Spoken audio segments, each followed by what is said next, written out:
Hey there, I'm Christopher Schoenwald, and welcome to Life as a show intently focused on helping people find their professional pathway by exploring and unearthing the details of jobs from around the world. Have you ever wondered what it would be like to work within an NPO?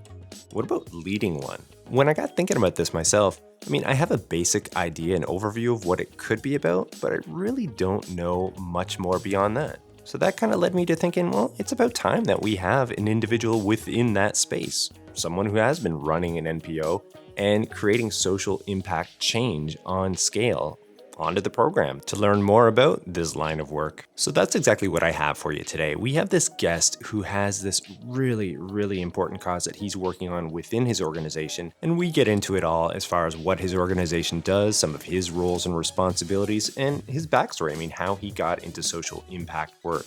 Not only that, we dive into the state of funding within the NPO world. We also have a look at the challenges and opportunities, and of course, too, the meaningfulness of this type of work.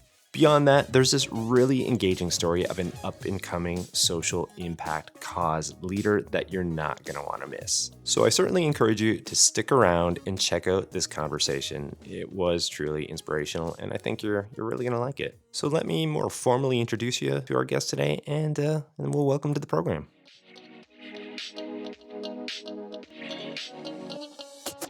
John Branam, first and foremost, is a social impact leader. He's also the executive director at Get Schooled, an organization that offers tips, tools, and advice to help students, often those from socioeconomic backgrounds, that have added challenge to succeed in education. With an undergrad in political science from Washington and Lee University, and a degree in law from the University of Oregon School of Law, John has carved out a career leveraging much of his broad skill sets and knowledge towards leading impact teams as they seek to achieve large-scale impact, especially for Black and Brown youth. His experiences in the private, nonprofit, and public sectors, both domestically and internationally, helping organizations achieve unprecedented levels of impact, community, sustainability, and brand awareness, align well with his current role. In leading an organization as audacious and driven as Get Schooled, John is constantly asking himself penetrating questions such as what creative new strategies can be employed to inspire youth, how to partner across cultures in ways that demonstrate respect for others' values and experiences and lead to impacts that far exceed individual efforts, how to align brand with fundamental human and earth-centered values, and ultimately, how to achieve impact worthy of one's efforts. Yeah, pretty heady stuff, I know. However, the impacts he and his organization make demand such constant, thoughtful, and deliberate consideration. And these are samplings of insights and topics we are poised to hear more about today. So, with all that stated, here's my conversation with John Branam. Yeah, so hi there, John. Welcome to the program. How you doing? I'm doing well. Thanks, Christopher. How are you? Yeah, excellent. Yeah, it's funny. I don't often get asked that question off the top here. So yeah, thanks for asking. Thanks for taking the time there. It feels like that's the polite thing to do. Yeah, well, I don't know. Maybe it's the nerves of getting on a pod. You never know. You never know how people sort of react to these types of things. But anyhow, thanks again, though. But maybe we can jump right into this if you don't mind. I do have the first segment lined up, and it's something called Coloring Wikipedia. And as my guests know, it's basically just a segment where I read off a definition of the industry or the actual job that the guest does. And I do it for a few reasons. One, I think it's really interesting just to kind of set the stage. But then also, two, I think there's this element of us owning our own jobs. We put our own stamp on what we do. So we might have the same title within the same country or sometimes in a different country. And just that alone, you have culture that's affecting it. So anyway, I think it's really compelling to kind of, kick things off with. So with that in mind here, John, I do have a bit of bad news. Hmm. Wikipedia is going to let us down a little bit here. They don't actually have an entry for social impact. Hmm. So I did a little bit of internet sleuthing here, and I came up with a couple more. So let me just read these off for you, and then after maybe you can comment. Does that sound all right? Great. All right. So here we go. The first one comes by way of Amy Rochlin. She's a COO of Metrodora Institute. So let me just read that one off first. Social impact leader. Successful social impact leaders operate according to a common leadership thread. They're keenly focused on helping others, delivering results to stakeholders, and advancing positive change for society quickly and effectively. That's the first one. Let me just get the second one in here too. Now, the second one comes from Forbes, And it's pretty short, pretty sweet. Here we go. Social impact, systematically and sustainably transforming education, business, and beyond. There you go. First take. What do you think of this, John? I mean, I love Forbes, but I'm laughing at that second definition. I mean, it is classic Forbes, right? Short, sweet. That sound bite. Right, just soundbitey. I mean, I think that the first definition you read resonates more for me. I mean, honestly, it's probably the case that I'm supposed to think about myself as a social impact leader. I guess that I don't actually think about. I mean, I think a lot about impact in particular for Black and Brown youth. I think about my role as an organizational leader. I think about my role as a leader in a sort of an ecosystem, a field, if you will, of educational organizations that are trying to improve outcomes and opportunities for Black and Brown youth. And I guess I don't necessarily think about definitions like that. But as I heard you reading it, most of the elements resonated for me. Yeah, yeah. I suppose with a title like that, you're not necessarily going to be putting that on business cards as well, and sort of thinking. But you're right in terms of broadly speaking, what you and your organization is all about. It certainly applies, and maybe that might be a nice opportunity to hear a little bit more about Get Schooled. Maybe you could explain to listeners a little bit more about what that organization stands for. Yeah, you bet. So Get Schooled is a 13-year-old organization. We talk about ourselves as being America's only all digital free college and first jobs advisor.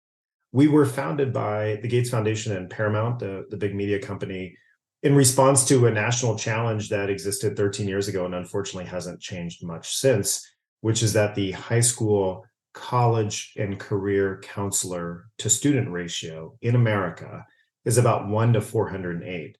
And so what that Wow, means, yeah, wow, it's bananas. And it's shocking. Yeah. it varies significantly by state, right? So you actually have some states that are more like, 1 to 270, and others that are 1 to 700, 1 to 900. And so what that means is if you are a Black, Brown, first gen or immigrant youth in this country going to just a normal, public high school, you have to get in line behind, 400, 700 other kids in order to secure support from your counselor. And counselors across America had an impossible task even before the pandemic, right? And like, who could even possibly support 400 kids? But certainly post pandemic, it's just been an overwhelming role. And so the big idea behind Get Schooled 13 years ago, and it remains today, is to sort of harness the power of digital platforms, digital tools to provide high quality, personalized content and supports for young people across the country so that they don't have to make the journey to college or to any other post-secondary institution or program alone, that they have someone there that's just a text or an email away. Yeah, yeah, I love that, and it's hard to believe. It is shocking. You Yeah. could probably read that from my reaction when you're reading that some of those stats off. That it's such a tumultuous time for anyone within their youth, especially when they don't necessarily know all the options out there. I mean, obviously, the focus of this podcast and what this is all about stands for a lot of those values. Trying to expose some of these options to people because it's tough. There's so much going on in one's life at that age.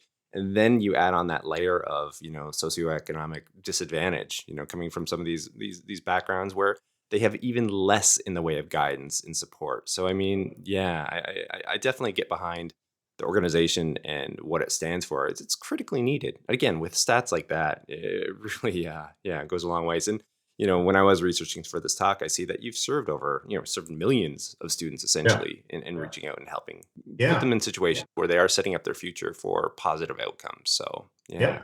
Well, it's easy, I would say. So thank you. And I mean, the work is challenging, but it is incredibly rewarding. And it's easy to wake up every morning energized about sitting down at your computer and getting to work. Yeah. I mean, as cliche as it sounds, like you are literally changing lives. So, yeah, I can definitely appreciate that comment. All right. Well, why don't we slide into this next segment here, John? Something called the day in the life segment. And it's back to you here. I'd love to know, what it is that you are engaged with personally as far as your role within Get Schooled. What would be a typical day for you, if such a thing exists, really? Yeah, no, it's a great question. Yeah, I think I have a rhythm to my day. Well, the first thing, which is both relevant to the work and probably more of a personal commentary, but I'm a super early riser, so I'm up at probably 4 or so most Wow. Okay. mornings, and I'm at my desk. Have my coffee, probably call it 4:20, and so I'm able to get a couple of hours of work in the mornings before our kids wake up, and I can appreciate that. yeah, okay. You know how it is. I'm about 5 a.m. typically, but you got me by an hour though. No, it's great. I love those early mornings. I'm able to push out a lot of work. I'm able to respond. I have board members and we have partners that are on the East Coast, so I'm able to be responsive and also, for my team, sort of respond to reviews, document reviews, et cetera, that they've sent. And part of that also is because, my with younger children who come home at, 2:33, 4, it's important to me and in our family for me to be able to be responsive and supportive of them. And so what that means is I'm kind of knocking my day off a little bit earlier than others. And so in terms of rhythms and kind of big bodies of work, I spend the majority of my day in a couple of big buckets. The first, for better or for worse, is fundraising, right? So I got to raise a couple $1 million every year to keep the lights on for the organization. And so I probably spend maybe 50, 60% of my time doing that. Yeah, fair Um, enough. More than I would like, but it's just sort of the realities of It's a that work. reality. Yeah. Yeah. And then I spend another chunk of time in conversation with existing partners or potential partners. So organizations locally and around the country that with whom we could partner that are supporting similar youth, but who do not have a digital component to their sort of program offerings. And then the third thing is then being the sort of strategic leader and cheerleader for the organization. So what's our course as we think about, the months, weeks, and year ahead? And then engaging with staff, being a thought partner for them, again, and a cheerleader for their work. Yeah. In speaking with a lot of professionals on this program, one of the things that always stands out is this role of, wearing a lot of different hats, having a lot of different responsibilities. I mean, it can be stressful at times, but certainly it can be rewarding as well, kind of pulling you in and out of different realms. And it would seem to be the case for you, at least there, a lot of different groups that you're interacting with and whatnot. So, yeah. Totally. I mean, I think it's really interesting, when you think about roles like this, like in a given day, I might have probably anywhere from, I'd say, 7 to 14 different conversations, like with sort of time sets on my calendar. And they're all very different. It could be like a human resources issue, internal, fundraising, partner. I mean, all those things. And I love that variety. It feeds me. And if I had to do the same thing or similar things all day long, it'd drive me crazy. Yeah, yeah, excellent. I think it's one of those often overlooked elements of jobs, and when you're kind of searching for jobs, if you're going to have that element of a variety in there, it's so critical to ultimately having some degree of fulfillment. But well, let's jump on over into a new segment here, pathways, and basically this is a segment just to highlight the notion of how irregular and sometimes varied one's pathway is to where they ultimately land up. At times people might have this vision of where they want to go, and to actually get there there's a lot of zigging and zagging, left hand turns, right hand turns. I'd love to hear a little bit more about your backstory as far as how you ended up where you are right now. I love that question. You know, I was pretty clear from a young age that I wanted to work sort of at the intersection of social change, especially for Black and Brown communities, and doing that work at scale. Like, I don't know what I can't. I think it was some of my early books, autobiography of Malcolm X, Black Boy, Invisible Man, like that stuff that I was reading in middle school that really inspired me. After college, I started teaching middle school in Anacostia, Washington, D.C., back in the mid-90s, back when Anacostia was a pretty tough part of the country. And the majority of my students were Black and Brown. And I was so inspired by them and by the work that it really kind of set my trajectory. The thing that I loved being in the classroom, I loved working with those young people, but I wanted to impact more students. And I also was starting to realize that I wanted to be the boss. So I felt like I needed to go to law school, sort of have that advanced degree to be taken a little bit more seriously, especially as a Black male. And then I jumped into the school district, working, at a senior level across a large urban school district. And then there were some changes in that organization's leadership, and the next best option was to go work for a national education nonprofit. And then that's when I really realized, like, oh, this is my place, right? You're able to work at scale. You have a greater degree of nimbleness. The organizations tend to be a little bit smaller. You can be more creative. And so from that point, I sort of work my way around the kind of organizational pie, like understanding, like, membership, strategy, fundraising, leadership, like all of those things. And I was very intentional about doing that because I knew that I wanted to become the executive director. And so now this is like the third one that I've led, and I love it. One thing that stood out to me, broadly speaking, here is this notion of you having an idea where you want to go with things, at least initially. Again, really broadly speaking here, but then as you kind of move your way through the system and you have these almost like, I don't know, signposts along the way or targets that you're aiming for, you're exposed to new ideas, you're exposed to new opportunities, which then, of course, ultimately give rise to a new direction, of where you could take this and how you could kind of refine it to actually end up to where you'd like to be, which is ultimately delivering impact on scale. So yeah, I really like that. Really, really helpful, I think, to people who are still trying to like figure out, how they might end up Mm. in some of these professions that they ultimately have some, interest in. So well, let's slide into yet another segment here, a Q&A discovery. We can kind of just continue this back and forth. And I had this first question lined up. And we've already spoken about this briefly. You've already introduced Get Schooled to a certain degree, an NPO founded 2010. And again, helping millions of young people on their path to college, getting first jobs, targeting youth from low income families. In terms of how you do it, I think is what's really interesting, where I'd like to kind of go on this question, at least initially here, is that you've mentioned this notion of leveraging digital technologies and allowing for youth to interact that way. I mean, let's face it, youth growing up in this world today, like that is a skill that has to be developed. And just by living here on this planet, it kind of naturally evolves for most, at least for most. So, as far as that and reaching your target audiences and interacting with them, that notion of technology and digital access, maybe you can speak to that point a little bit about how you go about doing these things. Yeah, you bet. So I appreciate the question.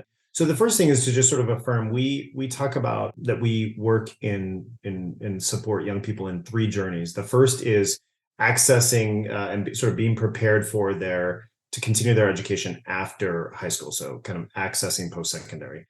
The second journey is to be successful during their first year or two while they're there. And then the third is to find and be successful in their first job / early careers. So those are the three journeys. But to your point, it's really the how we do our work that's the special sauce.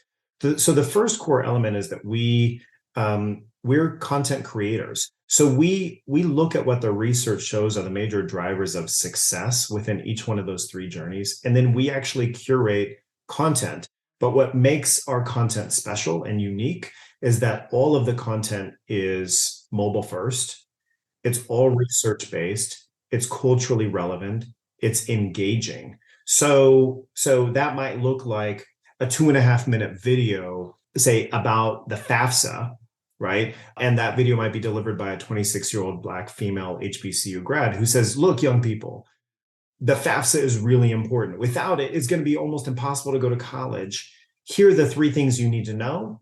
And if you need help completing the FAFSA, text Get Schooled at 335577, and they got your back, right? And so any young person across the country or across the world for that matter can watch that video while sitting at a bus stop or sitting in their bedroom. They get the core information they need, and then it's actionable at the end. So that approach inspires all of the content that we create. And then we deploy that content digitally, right? So it's on TikTok. We just passed 30,000 users on TikTok. I jokingly say that's pretty awesome if you're doing college and career content and you're not taking your clothes off, right? So Get Schooled has like 150,000 young people that follow us on social. We have 98,000 that receive our weekly emails with that digital content. We have more than 8,000 educators who use our weekly digital content. So we're deploying it in the places that young people are. And then we send that, via email, via text.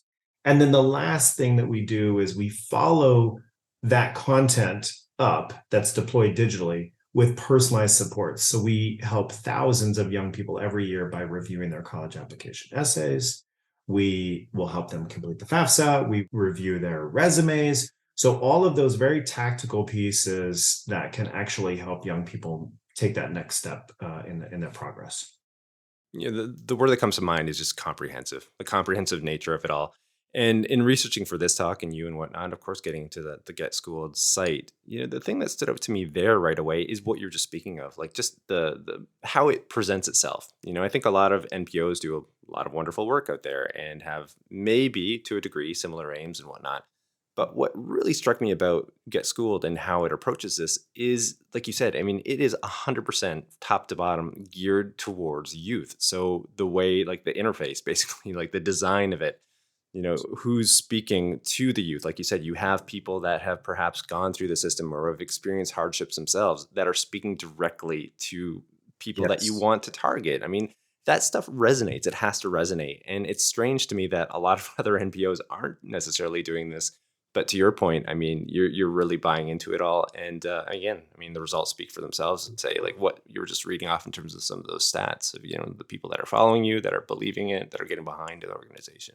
Well, I really appreciate that observation because I think because it is central to our organizational DNA. I oftentimes share, but to your point, I think it's noteworthy that so we have a national board, of course.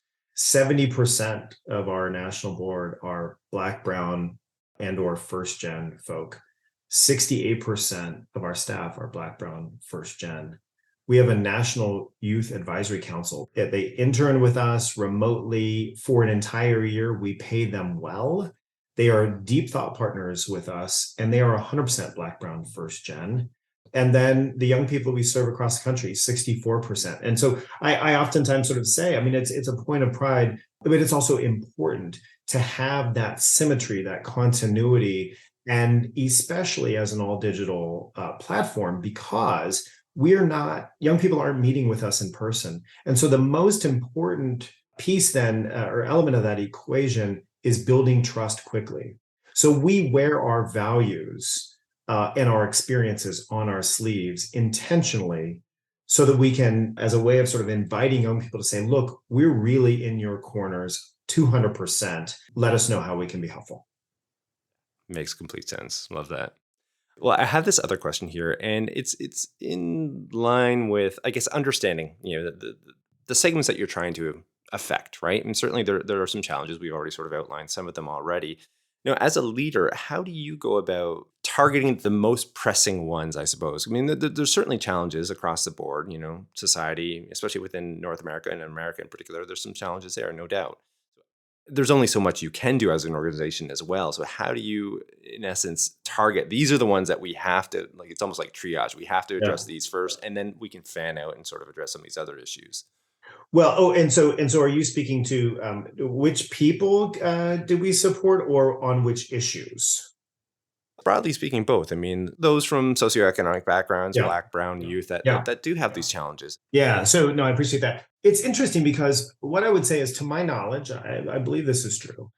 To my knowledge, Get Schooled in its 13-year history has never turned away a single young person who has asked for help, as long as what they're asking for is within our wheelhouse, right? I mean, we're not going to help them build a house. That's not what we do. But I'm definitely proud of that. It's a source of pride for the organization. At the same time, right? So we do not have infinite resources. So how do we sort of triage, if you will, and kind of make sure that we're providing the help to the most in need and or our target audiences? And I think I would actually go back to my previous comment, which is that although we are here for all young people, because we wear our organizational values on our sleeves, like you can read our content, you can watch our content, you can visit the website, it is, I think, unequivocally clear who we are most showing up for. So the truth is that young people self-select. Like, look, if a young white middle class, upper middle class kid from Iowa, Des Moines, reaches out to us, we're 100% going to support them. Like, we want them to be successful, but they just don't reach out to us nearly as often as a Black 17-year-old kid from Detroit who's in a challenging public high school. So I think that's the first way. And then the second way is really through organizations with whom we choose to actively partner. And there I would include too, high schools, districts, but then organizations like Unidos or Big Brothers Big Sisters chapters across the country and Girls Inc. chapters.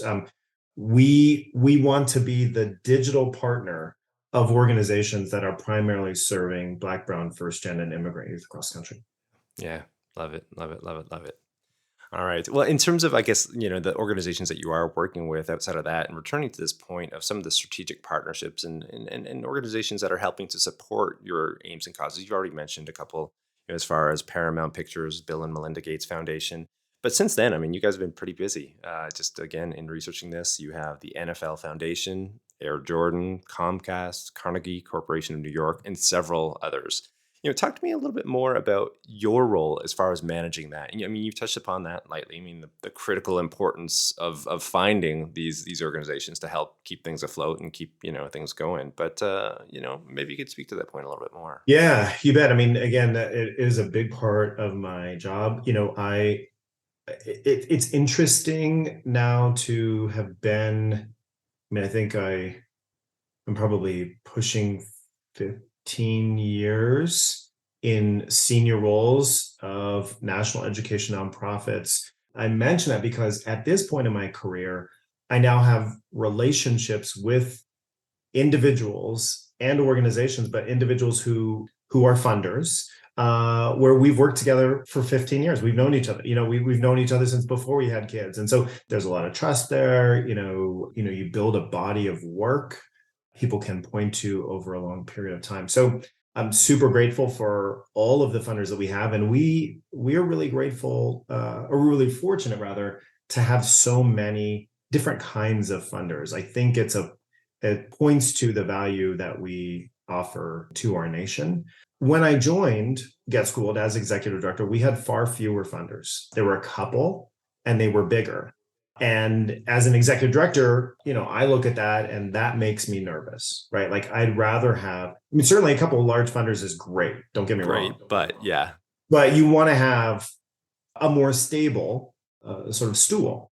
So I spend a lot of time in conversation, and it's not just around like, hey, can you support us financially? It's also around, hey, we want to grow our impact. I'll give you a good example. Comcast, terrific funders of ours. We were just on the phone earlier today. They're one of our primary points of contact there, introduced us to the CEO of United Way Global, because we believe we can offer them quite a bit of value across the country as they do their work. Similarly, I mean, look, Paramount, who co-founded us 13 years ago, has supported us every single year for 13 years. And I've been doing this work for a long time. I am not aware of any other company in America that has provided 13 continuous years of meaningful support. Get Schooled would not exist without Paramount support. So, but then we're blessed with newer funders like NFL Foundation and Jordan Brand. So, as an executive director, I'm constantly cultivating, curating both new relationships, long-standing relationships that give us reach across the nation, and then also relationships that allow us to go deep in communities like Philly and Detroit and LA and Houston. Yeah, it speaks to a few different points there, I suppose. Like one is the type of work that you're doing. Obviously, it resonates. It resonates with these massive organizations. They can see, how you're delivering impact on scale. And I'd imagine like that it's got to be meaningful. It's got to give you a degree of optimism moving forward. I mean, there's certainly a bunch of challenges still within America when it comes to a lot of these issues, but at least the support, at least, would seem to be there from corporate America in some respects, at least. So yeah, I mean, I think that so again, super grateful for the foundations and corporations that are supporting us. I think there are many, many, many more who, in particular in the wake of George Floyd, right, made significant proclamations and commitments and said all the right things on the LinkedIn posts and in on their websites. But as someone who spends a considerable amount of time both in conversations like this, sitting on panels, in conversations with other national, nonprofit leaders, it's actually a relatively small ecosystem. I can tell you that most of the organizations that made those kinds of proclamations and promises have not delivered.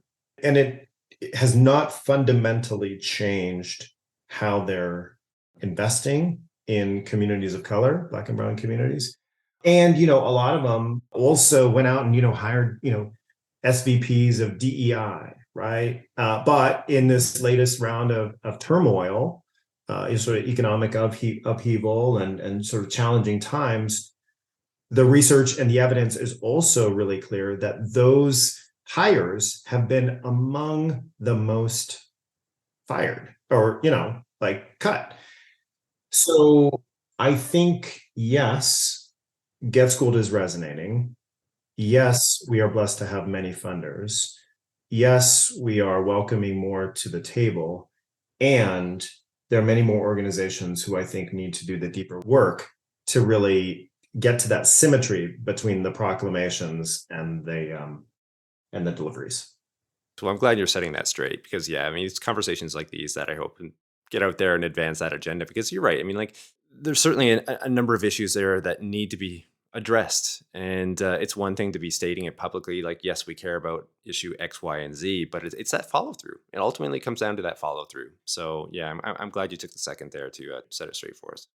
Okay, well, I do have one last question within this segment, and it kind of speaks to this point of what we've covered thus far. This notion of the work that you're doing being as meaningful as it is. I mean, it's not hard to see how it would be. It sounds quite demanding. It sounds like it could be stressful at different points.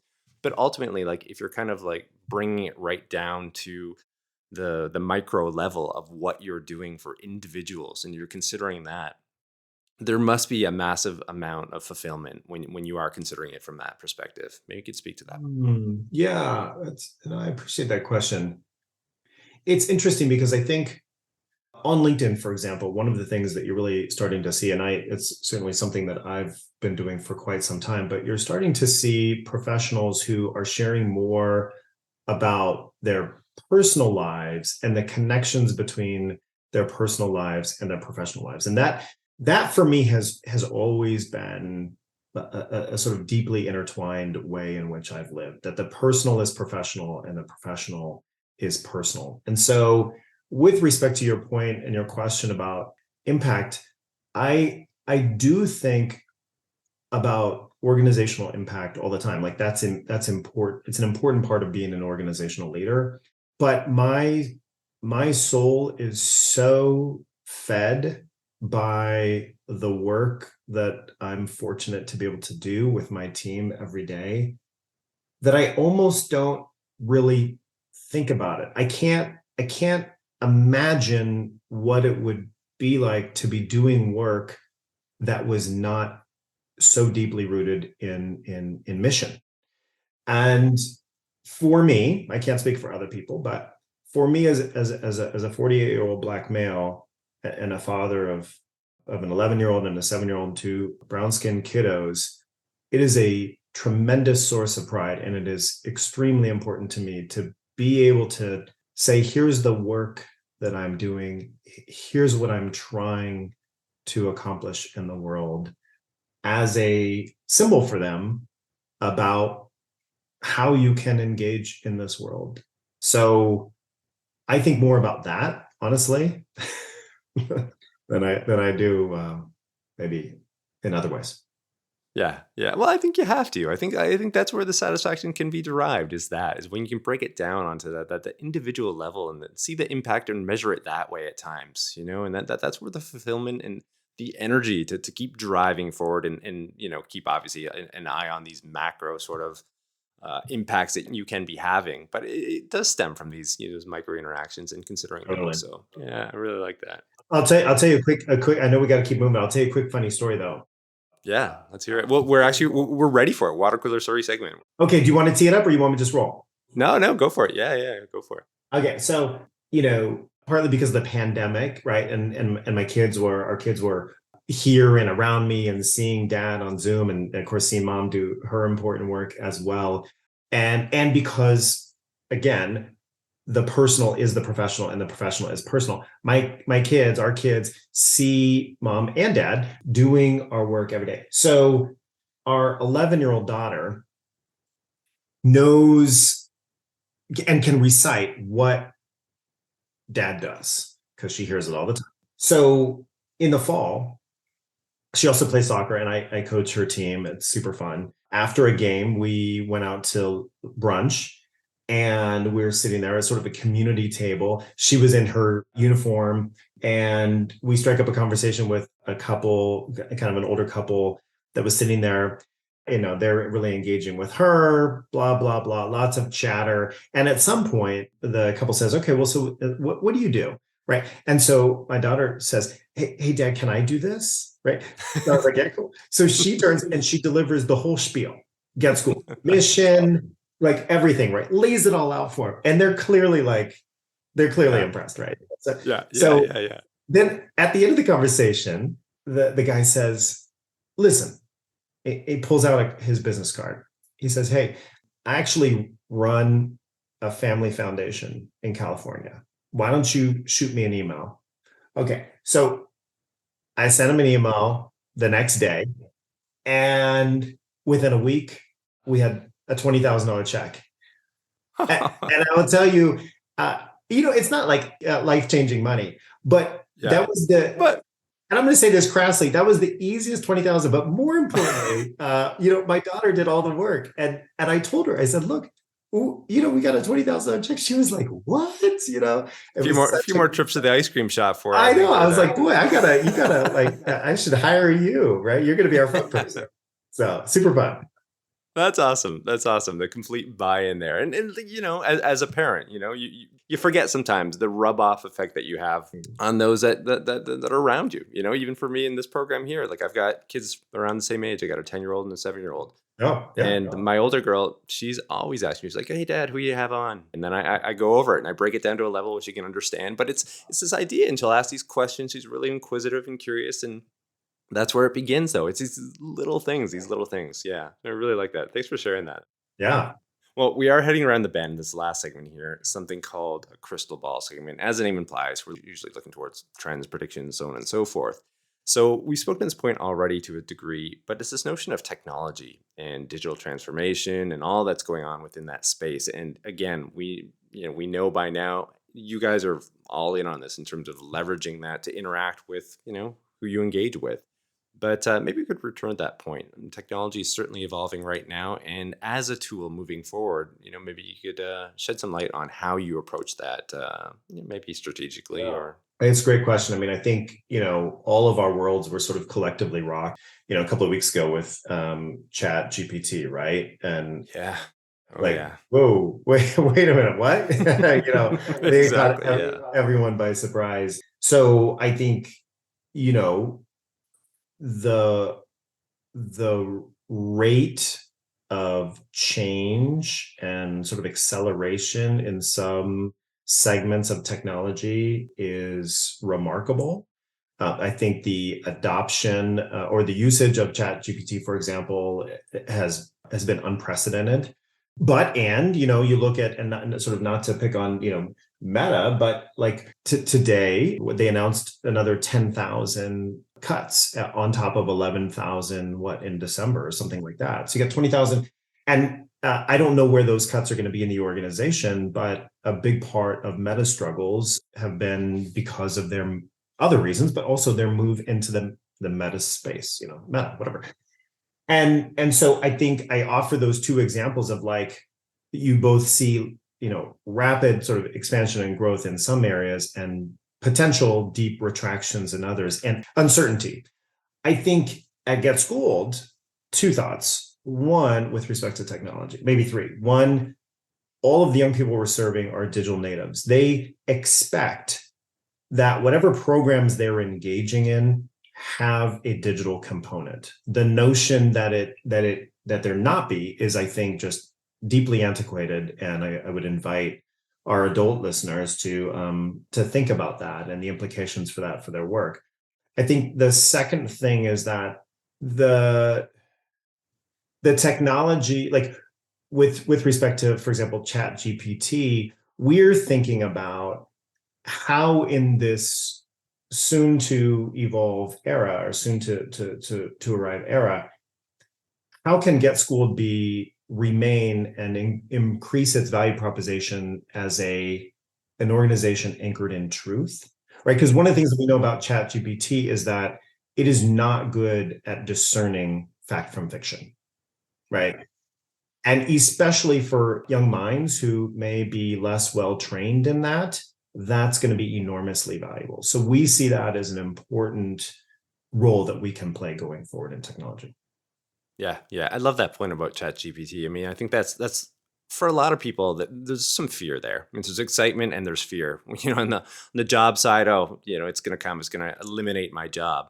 Well, maybe some parts of your job, but not necessarily. Like the point that you raised there, it's of critical importance in terms of, the human element still being in there. And I see it, the way I see it across industries is a guidance, a role of guiding it along and kind of like, well, maybe this advice it's spitting out right now, maybe that's not where we want to go with things. Right. But this over here, yeah, this is great. We can definitely leverage this. And if we add this sort of thinking or this component to it, we can really take it, quite far. So I think that's a really critical point with technology as a whole and, as it pertains to your organization. Yeah. In terms of this conversation, I know we're drawing to a close here and, I want to be conscious of your time. So I think it might be a nice point to wrap things up. But John, I must say, I've really, really enjoyed this conversation. You shared a ton of insights and I think a lot of people are really going to enjoy it. So yeah, thanks so much. Thank you. I appreciate the time. Thanks so much. Well, for those interested in learning more about John and his organization, Get Schooled, you can find him on LinkedIn. Of course, Get Schooled itself is on all social platforms, or most of them at least, Instagram, TikTok, YouTube. And for reference, this information will be included in the show notes. And if you like today's show, please be sure to share. It goes a long ways. Sharing is caring. Yeah, as corny as that sounds, it's so true. So, maybe get it out there. 2, 3, 4, 5 friends of yours. Yeah, put it out there. Really, really appreciate that. You can also rate, review, and subscribe wherever you access your podcast. This is the big one for us right here. This is the biggie, the big ask, I suppose, is in the last year, I did launch a channel over on YouTube. Still trying to grow that thing out. When you go over there, you'll notice it needs a bit of love. If you do happen to like what you see, hit that subscribe button. It would certainly help. And then finally, don't forget to tune in to the next episode of Life as A, where we'll continue to explore and unearth the details of professions and the people behind them. I'm your host, Christopher Schoenwald. Until next time, stay curious about life and living.